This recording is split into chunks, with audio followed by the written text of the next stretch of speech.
guys, I'm making some cone packs here for my gas kiln, and so I thought I would just talk to you guys about what cones are and why we use them. So the way that we fire our kilns is by cone temperature. So if you ever go to buy clay, you're going to know that they're going to ask you what cone do you want, and that means what temperature do you fire to. The reason why we go by cones instead of just temperature, you might think like, well, why don't you just say what temperature? But that's because this mimics the heat work in your clay. Sometimes if it fires really fast, it might not reach the same melting point. If it fires really slow, it reaches the melting point sooner. So you always want to go by cones because that mimics what's happening in your clay and in the glazes. And these guys right here, you just snap it apart and then you have two cones. So that's why this is called a cone.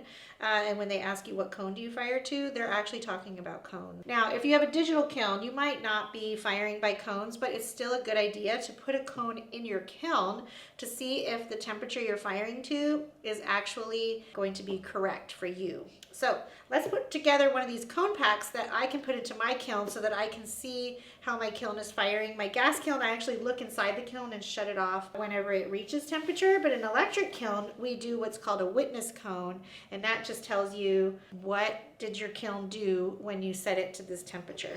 So this right here is one where they've already melted. This cone here in the middle is my target temperature. This one right here is going to be the one that I'm really paying attention to, but you always want to have one lower and one higher so that if it either underfires or overfires, you know by how much. So right now, these are all the same color, but actually they are the same as these ones. So that's just because in the firing, all of the colorants that were in there so that we can tell them apart burned out. So I'm gonna go ahead and make one.